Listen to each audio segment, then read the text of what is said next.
What's going on, everyone? Welcome to another episode of 100 Yards Football Sports Talk Radio. I'll be your host and producer for this episode, Logan Landers, and join me here today to talk about the Week 9. Jay, we already made a Week 9 in college football. Hard to believe.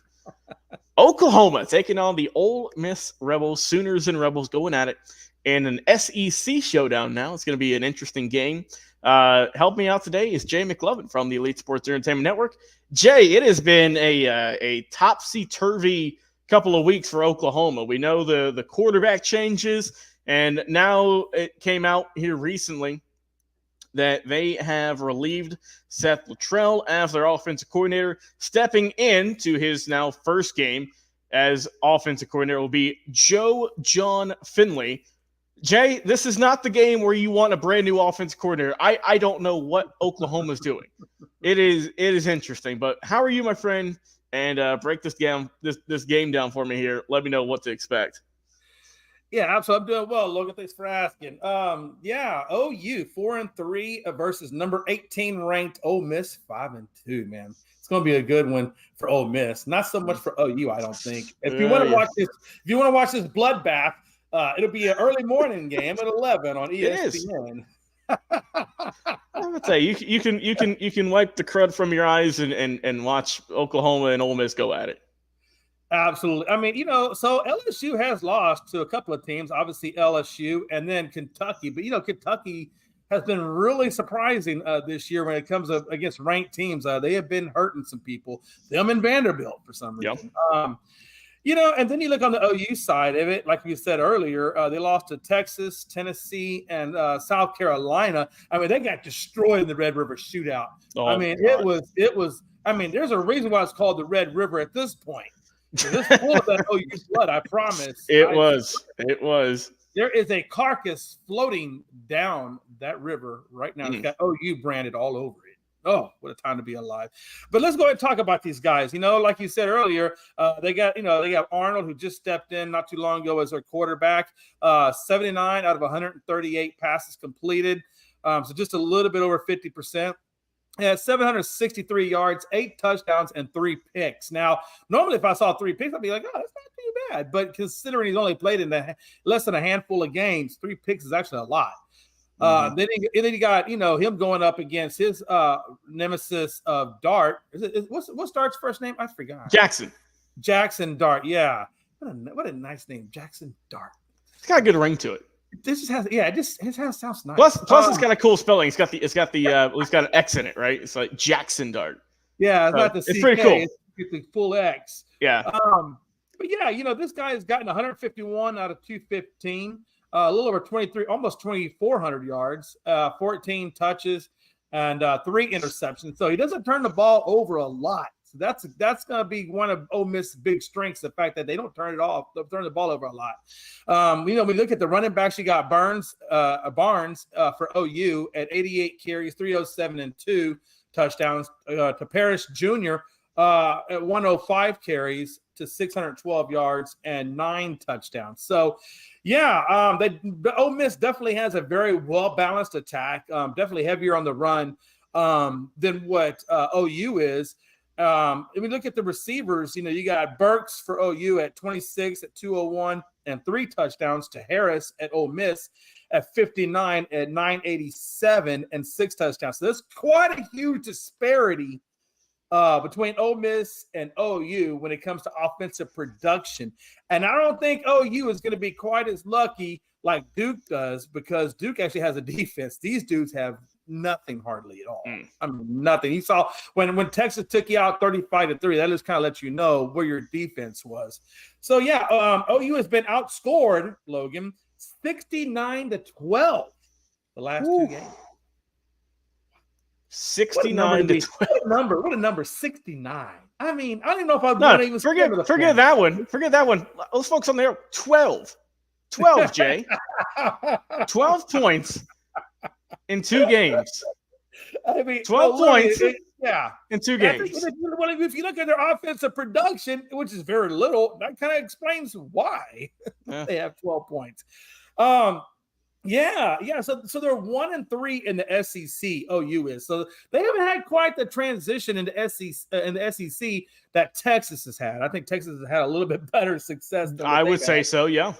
But yeah, For like you sure. said earlier, OU is 128th out of 134 schools in the FBS system in total offense, and they're 107th in scoring production. So, literally, when you're 6-9-12 the last two games, you can see why those numbers are the way they are. You're going up a team like Ole Miss, that just spells horrific. I think Ole Miss's defense is going to be tired, and I think OU's offense is going to be tired. With as much as they're going to be on the field, that really is a key matchup, right?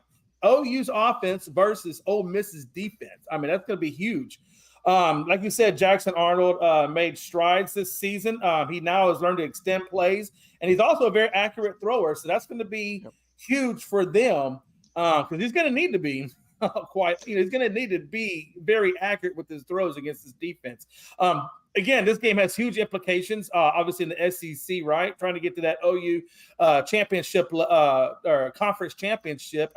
Clearly, OU is probably not going to make it. Ole Miss, on the other hand, is only one loss behind Texas and Georgia. So they're definitely fighting for their playoff lives. At number 18, they're trying to get as best they can into that 12 spots. So this game has huge implications for both teams. I would say wide receiver Harris, he makes big plays and he can space out the defense for Ole Miss. So they're going to have to really key in on him. I don't know if they're going to have to bring a safety over the top or whatever, but they're going to have to keep that guy under control. OU is definitely a pass-heavy team, but it's mainly slants and deep balls. But and they're going to have that against this OU. This Ole Miss defense, Logan. The only problem with it is OU is very inconsistent with their tackling. They don't tackle well, which is going to be a big problem when you're going up, against Parrish and when you're going up against Harris and company. You're going to have to be able to wrap those guys up. You look at Jackson Dart on the opposite side of Ole Miss, over there for Ole Miss. He connects with receivers on just about every big play. The guy has no problems finding his receivers. I guarantee you that. Harris Jr. Runs the ball well, and he contributes and helps them have a very well balanced offense, as you can see. What I just told you, 105 carries.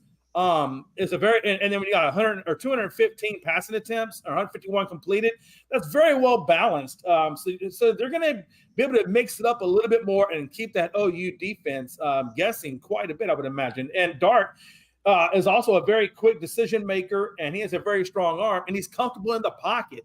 Logan, those are three things that a defense does not want to hear when they're going up against you. And again, Parrish Jr., he's fast, he's agile, and he always finds the gaps in the defense. And I got to imagine that this OU defense is going to have a lot of gaps for him to run in. I'm just putting my money on that. If I'm Ole Miss, they just got to be focused on creating turnovers, causing OU to turn the ball over, and the D-line needs to make sure that they put a lot of pressure on that new quarterback over there in Arnold. And if they can do that, which I'm sure they will, and the offense will do what they typically do, I don't think OU's got a shot in hell. And as a matter of fact, I'm going to go with that Texas score, and I'm going to say it's going to be 38-3 favor of Ole Miss. So they'll have 15 points in the last three games is what you're predicting instead of 12. I'm going to give them 3, Logan. You'll give them 3? Being nice today. Giving them 3 isn't a whole lot.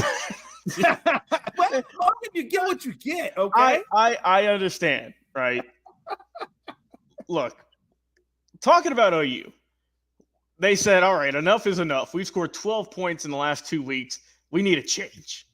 So they got him a new offensive coordinator. Best of luck to that guy and the rest of this team. Joe John, best of luck, my friend. We'll see what you can do against this buzzsaw here in Ole Miss. Jay, where Oklahoma struggles is it's just been a rough year offensively, right?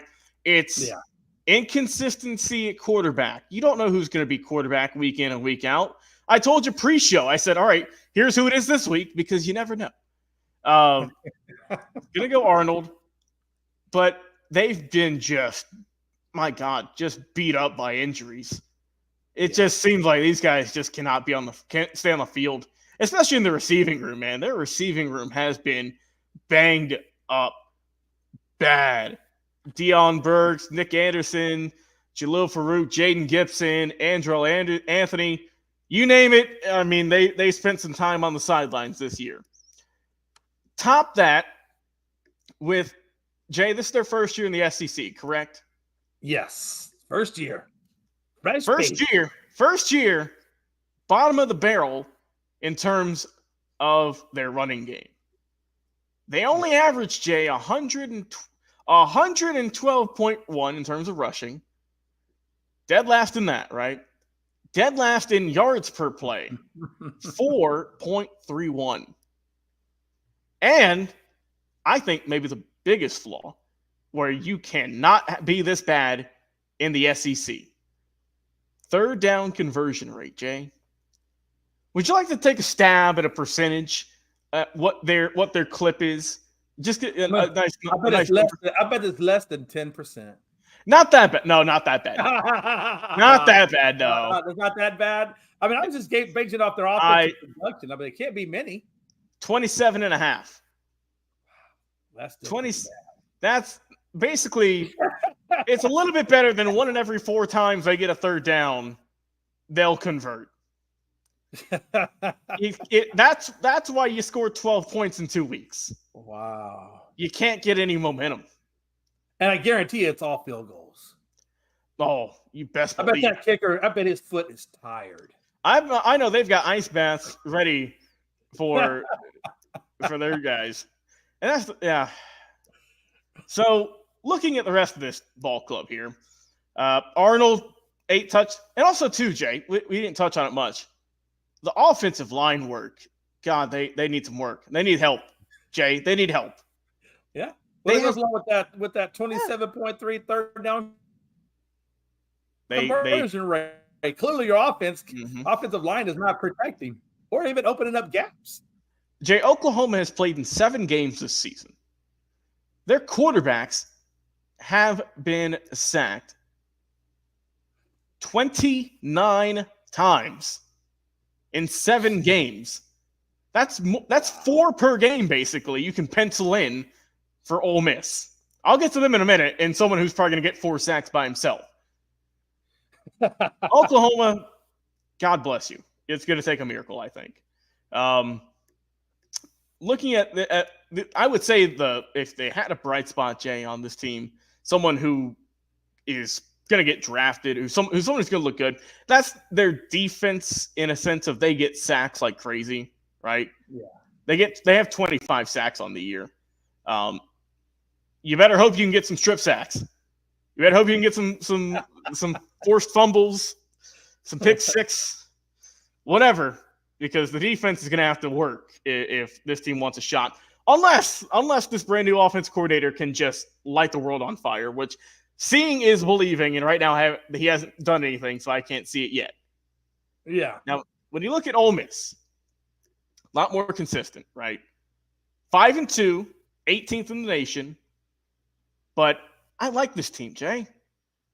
I'm expecting this team to keep building off this momentum, to keep getting better and better. Jackson Dart, 70% completion percentage. I'll take that any day of the week. 14 touchdowns, only 3 picks. Sign me up, right? Sign me up, my friend. 16 sacks, not as bad as 29. I can say that much. Yeah. Henry Parrish, solid running back. 105 carries, 612, 5.8, 9 tutties. So he is putting in some work over there. Trey Harris, really solid receiver, is going to get over 1,000 yards on the year after this game.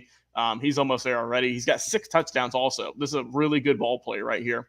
And when you look at this team, we're going to go over to the defense now, because this is where, if I'm an Ole Miss Rebels fan, I am just chomping at the bits waiting for this game.